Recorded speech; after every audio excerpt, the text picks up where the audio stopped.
amunun sigimbe kana je ni kuma ina Sariya Blon kono Cherifla jabara soka anga foli ani wala nyman be aw bela jene ye jamukan akanuna ni o ye Sariya Blon jamukan kele min sigira wala sa aw ka se ka Sariya tabulu famu jamana forwa chaw ka baraw aw ka se ko don kuma mina nanyo do absaka chamambo gelewla absaka chamambo yurko la ka fofo chola absaka chamambo binganna ni ya do min kan wala mami mai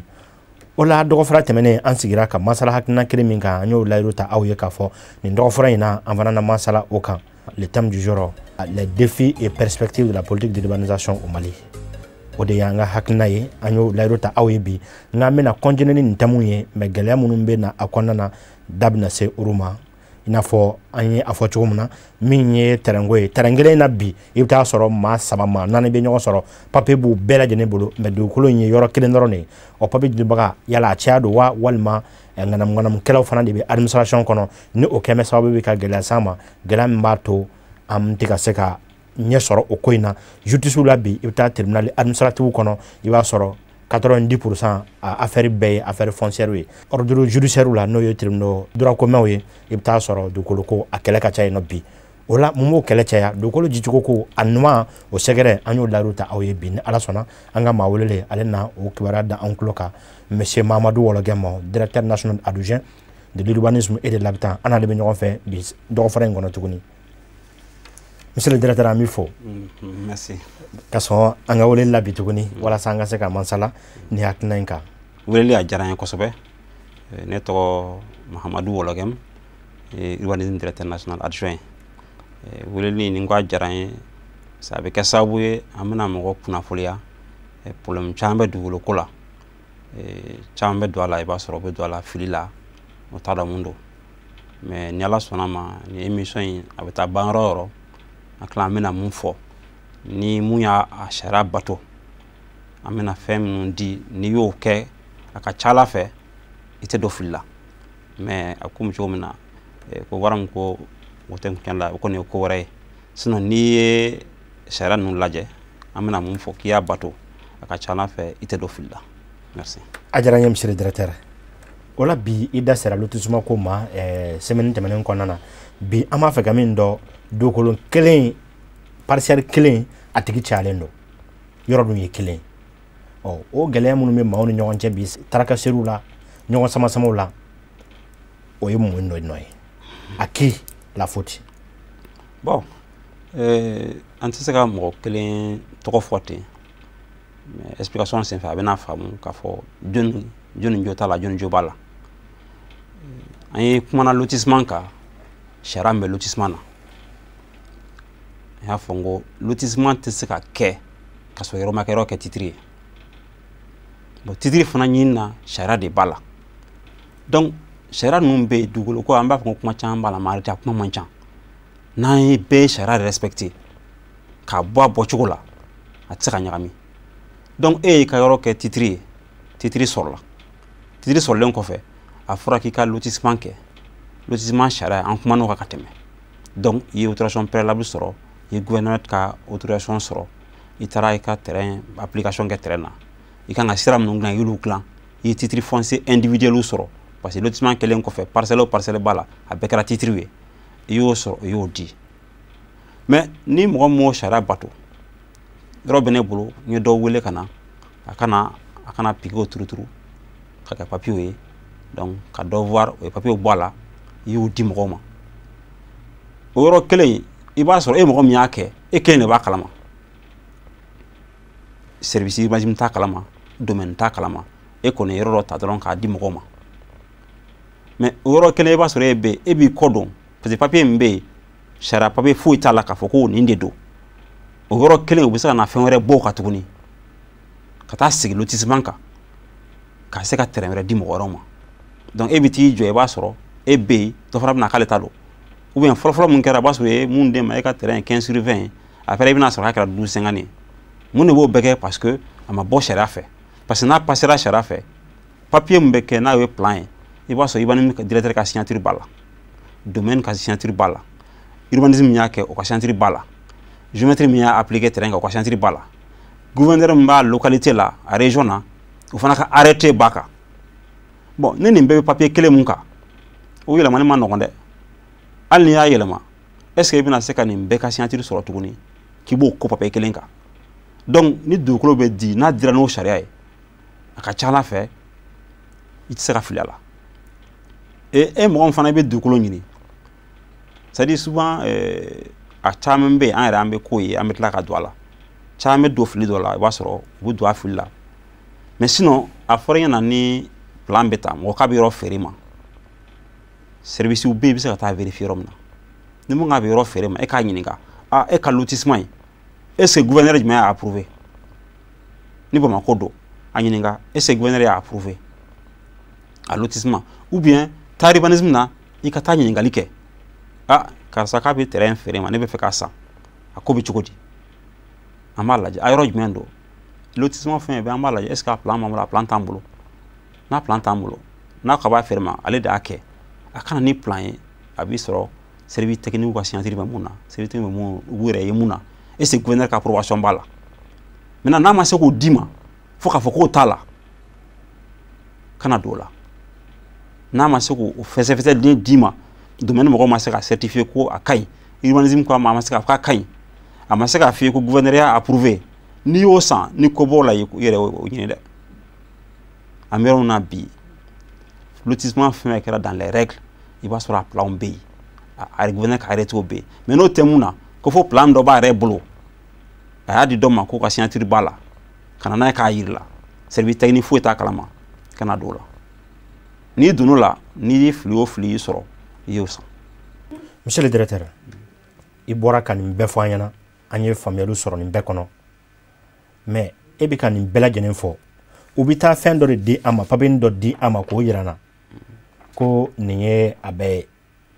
e dun bɛ ka fɛn minnu fɔ nin an t'a dɔn n'i taara administration kɔnɔ bi k'i taa i ka papier sɛgɛsɛgɛ n'i tɛ maa kalanlen ne ye bamanankan fɔ i n'a fɔ an karamɔgɔ b'a fɔ cogo min na est ce que aw b'i lamɛn yɛrɛ. Bon quoi qu'administration na ne bɛ mun fɔ administration yɛrɛ dɔrɔn tɛ ni an ka dugu yɛrɛ ta bi i taara yɔrɔ la gɛlɛya dɔɔni b'a la mais o kɔrɔ t'a a yira k'a fɔ ko gɛlɛya bɛ yɔrɔ bɛɛ la ma dɔ yɛrɛ kɔni fɔ n bɛ se ka kuma ni urbanisme ta ye n'i kɔni ko k'i bɛ ka dugukolo san k'i sera urbanisme na a kɛra région ye a kɛra cercle o cercle ye n ye ɲininkali mun fɔ i kalanna i ma kalan i taara n'a urbanisme na ou bien domaine na n bɛna nin dugukolo in san est ce que n bɛ se k'a dɔn a la a ka ɲi a man ɲi n ye mun fɔ a b'a vérifier est ce que gouverneur ka arrêté b'a kan o ka yiri la plan mun ni i bɛna dugukolo mun san a bɛ plan mun na est ce que urbanisme directeur ka signature b'a kan est ce que urbanisme ye plan kɛ privé est ce que o ka signature b'a kan est ce que domaine ka signature b'a kan ni service technique minnu fɔlen filɛ nin est ce que gouverneur ye plan signé n'i y'o ɲininkali kɛ n'o y'o yiri la i ma kalan cogo o cogo n'i kɔni ye plan ye ko signature b'a la cachet b'a la hali ni mɔgɔ bɛ ɲɔgɔn fɛ a bɛ se k'a fɔ nin ye nin directeur ka signature ye nin ye nin directeur ka cachet n'o b'a kan i bɛ se k'o san a ka ca Ala fɛ i tɛ problème sɔrɔ la o ɲininkali mun filɛ o ɲininkali n'i taara service la o mana gɛlɛya cogo o cogo ni dɔ ma se k'a nɔgɔya i bolo n'i ye dɔ ye dɔ b'a nɔgɔya i bolo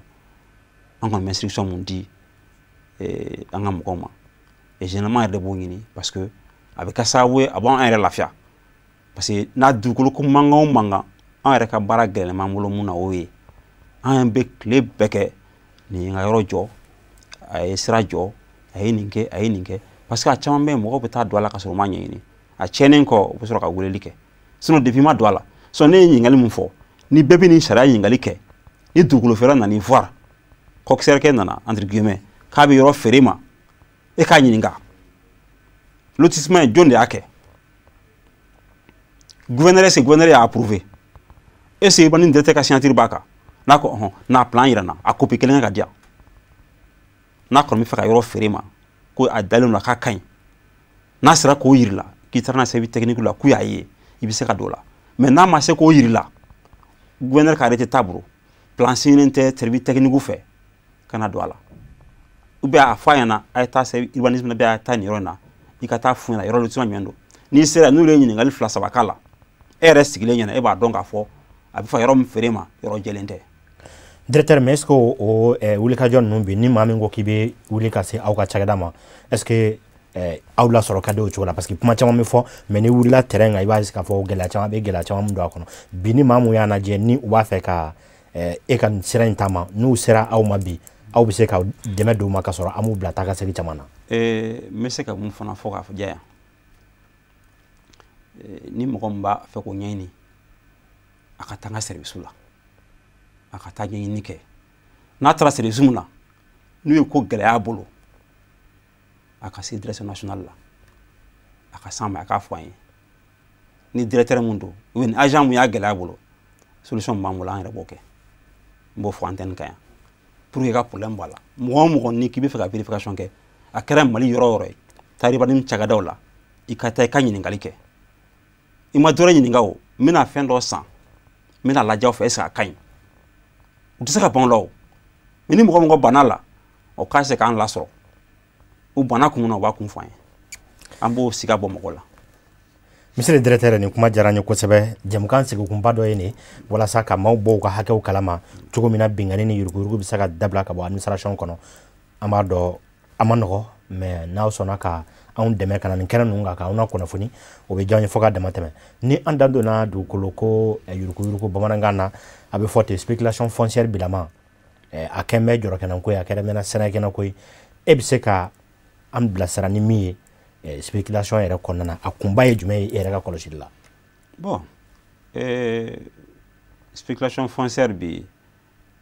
n'i y'a lajɛ baro dugukolo kɛra fɛn dɔ ye bi a kɛra sanu ye a kɛra jama ye donc adamaden an bɛ yɔrɔ min na bi on aime trop la facilité donc ni e mɔgɔ min y'a k'i ka baara ye effectivement mɔgɔw bɛ yen sariya ye mɔgɔw sigi a kama minnu ka baara don mais bibi in na a b'olu dépasser parce que caman b'a fɔ ko n ye promoteur ye agence immobilière i b'a sɔrɔ sariya min kan k'u sigi a dafalen t'u fɛ donc caman b'a kɛla k'a sɔrɔ en réalité u tɛ règle la donc a bɛ dépend yɛrɛ de la parce que minnu b'a feere u b'a ɲini u bɛ fɛn de ɲini a la e de bɛ fɛ k'i ka wari bɔ k'a don a la n'a kɛra e de kan ka sɛgɛsɛgɛli kɛ kosɛbɛ donc ni mɔgɔ min nana k'a bɛ yɔrɔ d'i ma sɛgɛsɛgɛli in wajibiyalen don i fɛ kana dan tɛ aw ni ɲɔgɔn cɛ n ye mun fɔ n'i sera a service technique ma ka taa renseignements ta a ka ca Ala fɛ adamaden baara bɛ cogo fili bɛ se ka k'a la mais a ka ca Ala fɛ ni kɛmɛ o kɛmɛ bɛ yen ko mɔgɔ bɛ fili a la ne ye fɛn minnu fɔ n'i taara ka taa sɛgɛsɛgɛli kɛ yɔrɔ la a ka ca Ala fɛ i b'a ye i tɛ bila o fili la donc dugukolo bi valeur de b'a la donc n'a a diyara mɔgɔ min ye k'i donna a la e b'a ɲini cogo bɛɛ la i b'a ɲini cogo ɲuman na i b'a ɲini cogo jugu la donc o mun filɛ nin ye parce que minnu b'a san i bolo olu de fana b'a nɔgɔya i bolo sinon ni sɛgɛsɛgɛli in kɛ e k'i b'a feere nin ma bi i taara yɔrɔ yira k'i b'a feere mɔgɔw banna la c'est vrai mɔgɔ est dans le besoin mais tu es dans le besoin mais n'i fana taara yɔrɔ sa ko mun bɛ tila ka mankan fana s'i ma kɔfɛ an hakili ko k'o ɲɛɲini dɛ mais n'a sɔrɔ nin vérification bɛ kɛ et que minnu fana b'a baara kɛ texte bɛ yen mun bɛ mɔgɔw ɲangi donc an bɛ profiter nin créneau fana na k'a fɔ an bɛ PV d'infraction caman kɛ n'an ye mɔgɔw minɛ so jɔliw la n'an ye mɔgɔw minɛ lotissement kɛliw la minnu bɛ ka fɛnw kɛ an bɛ PV d'infraction k'u la k'a ci tribunal la donc an bɛ mun fana ɲini ni dossier sera tribunal ninnu fana na u ka teliya pour que ka dossier traiter et n'a caman traiter a bɛ kɛ sababu ye caman bɛ u b'a dabila mais ni traitement ka suma dossier la a bɛ kɛ sababu ye caman bɛ continuer k'a kɛ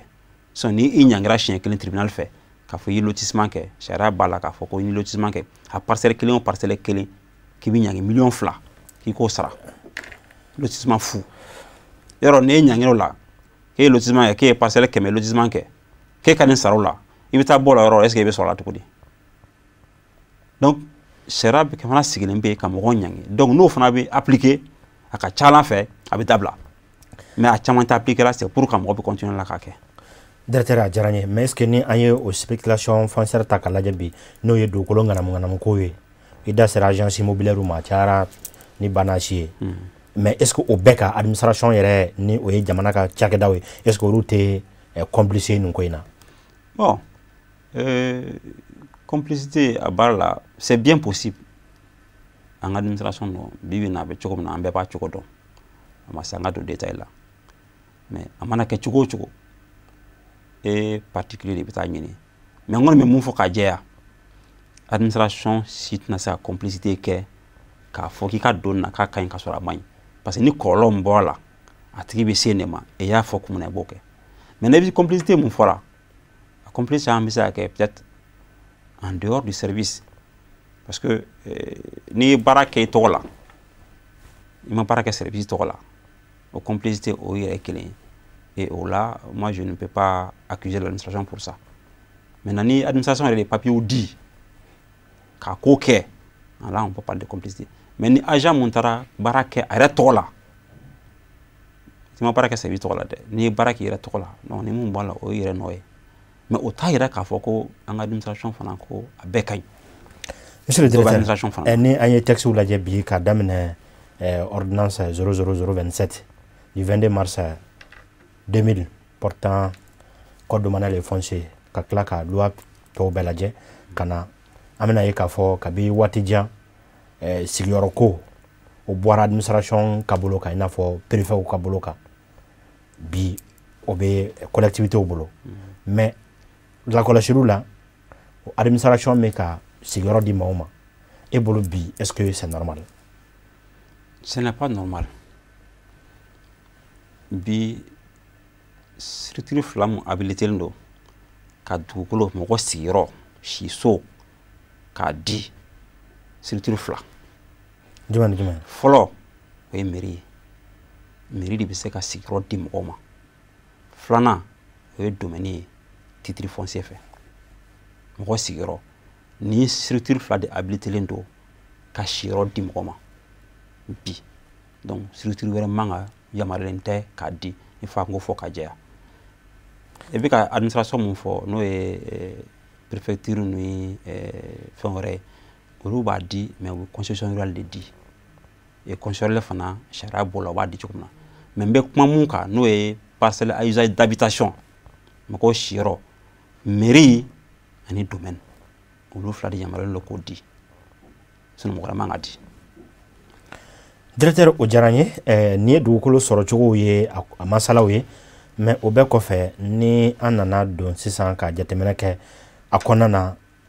dugukolo an ye dugukolo étape an y'o faamu tɛ suma an kumana o kan mais jamukan daminɛ na kabi dɔgɔfara tɛmɛnen n da sera ma k'a fɔ min ye ji ka tiɲɛniw ye n'o ye inondation ye bi o caman bɛ senna jamana in kɔnɔ 2013 commune 1 a caman kɛra 2019 kɔnɔna na commune 6 a kɛra yen nɔ jango ɲamakɔrɔ duguba ni a sigicogo kama est-ce que amun ye service d'urbanisme bi parce que n'an bɛ tɛmɛ so dɔ la i b'a ye k'a fɔ a sɛbɛnlen don ko autorisation de construire mais est-ce que a bɛ k'o baara min kɛ urbanisme de b'a di o baara ninnu kɛ est-ce que aw fana b'o kɛ sariya kɔnɔ autorisation de construire o minnu bɛ di est-ce que a bɛ ka kɛ sariya kɔnɔ aw bɛ ka sɛgɛsɛgɛli bɛ ka bɔ a kan.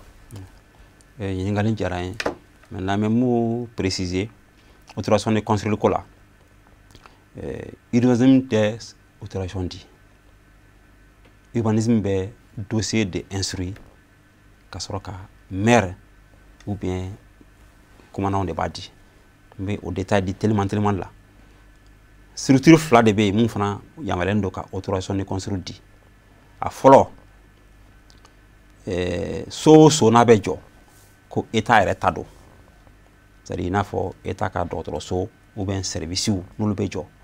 autorisation état ka représentant b'a yɔrɔ la i n'a fɔ sous-préfet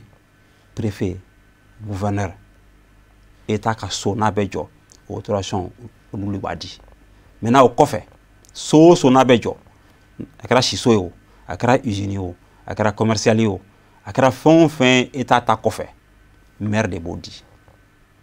mais maire b'a di sariya b'a la n'an ka ma da lotissement na procédure bɛ yen an bɛ se k'a fɔ mais comme waati koronnen don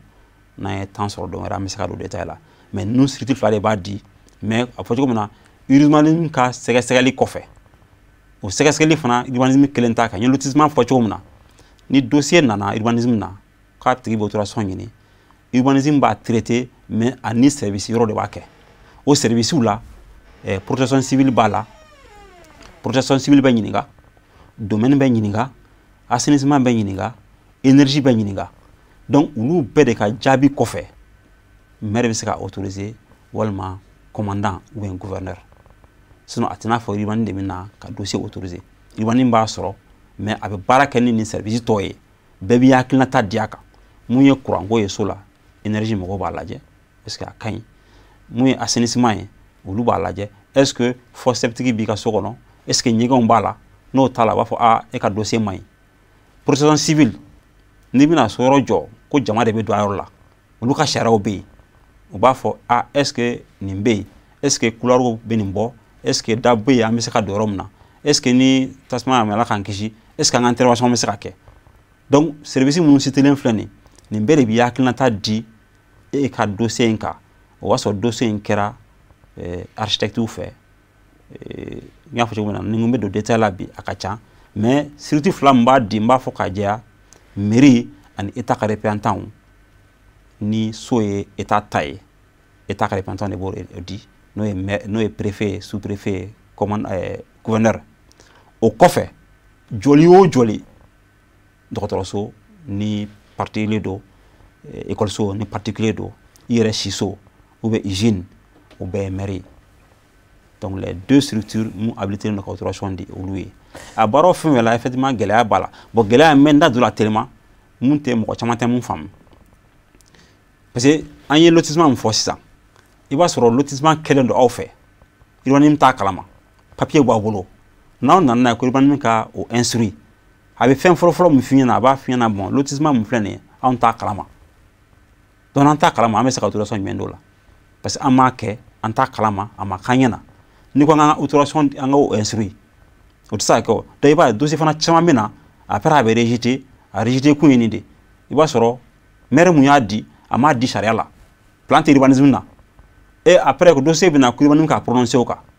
i bɛ prononcer fɛn kan i yɛrɛ bɛ mun dɔn. Donc ni plan approuvé tɛ systématiquement c'est un rejet. Sinon a b'a fɔ k'a bɛ mɛn kuma dɔ la c'est vrai a bɛ mɛn mais sariya fana y'a nɔgɔya mɔgɔw bolo a fɔra n'i ye dossier don n'i m'a ɲɛ sɔrɔ k'i bɛ se ka lettre de rappel kɛ. I b'o kɛ pour que i kana ɲangi parce que adamaden tɛ se ka citoyen tɛ se ka na cogo ka demande kɛ administration fɛ i tɛ jaabi i t'i bila ka baara kɛ o fana ye ka mɔgɔw tɔɲɔ. Donc sariya fana sigilen don pour que ka se k'o nɔgɔya mɔgɔw bolo. Donc o détail bɛɛ bɛ yen tila n'an ye temps sɔrɔ don min na parce que ce n'est pas l'objet juste de l'émission ni temps sɔrɔla an bɛ se ka don o la k'o fana walawala. N'Ala sɔnna directeur o kɔni bɛ diya n ye ni Ala sɔnna lotissement ko in nin bɛɛ y'a dama sigi ye an bɛ sigi don n'a nataw la an bɛ mun kɛ sigi yɛrɛ k'a kan walasa maaw ka se ka faamuyaba sɔrɔ a la mais ni an ye jateminɛ kɛ autorisation de construire u bɛ tɔgɔ dɔ sɛbɛn a la ko DRH direction régionale de l'urbanisme et de l'habitat o bɛ k'a la. Quelle différence avec le permis de construire? Bon c'est-à-dire permis de construire ni ka dossier labɛn k'a donna ko fo a bɛɛ fɛsɛfɛsɛra k'a ban maintenant maire ou bien commandant y'i autorisé donc i autoriselen kɔfɛ sariya fana ko n'i bɛna baara daminɛ numéro min bɛ kɛ i ka plan kan ani ka lettre kan i b'o numéro de kɛ plaque kan k'o nɔrɔ i ka so kɛrɛfɛ architecte min b'a baara kɛ i b'o tɔgɔ sɛbɛn a la c'est a tɔgɔ entreprise min fana b'a jɔ i b'o fana k'a la donc o de b'a to hali ni mɔgɔ kɛra tɛmɛfɛn n'i y'o lajɛ u bɛ se ka don k'a lajɛ fana effectivement ni autoriselen don mais plan b'i bolo fana o fana bɛ lajɛ parce que i bɛ se ka autoriser mais i bɛ taa fɛn wɛrɛ kɛ donc normalement n'i bɛ chantier ka chaque fois minnu bɛ baara kɛ la o ka sɔrɔ plan b'u bolo autorisation b'u bolo autorisation yɛrɛ ye jumɛn fo ka fɔ ka jɛya autorisation kɔni ye administration ka papier mun bɛ d'i ma k'i yamaruya i k'i ka yɔrɔ jɔ i ka dossier i y'a di ko n bɛna nin jɔ papier kan parce que i nana n'a ye a bɛ papier de kan n bɛ fɛ ka nin de jɔ donc sariya bɛ lajɛ est-ce que a dafalen don papier kan n'a sɔrɔ a dafalen don donc i bɛ yamaruya i ka taa jɔ mais n'i bɛ taa mun kɛ terrain kan o fana ye dɔ wɛrɛ ye. Mais autorisation in bɛ sɔrɔ cogo jumɛn i kan ka tɛmɛ sira jumɛn fɛ la procédure suivie? Bon autorisation n'i ye i ka dossier dilan ale dilanni na plan b'a la plan caman b'a la an b'a fɔ vian plan ani façade ani coupe donc o bɛɛ de bɛ dilan architecte fɛ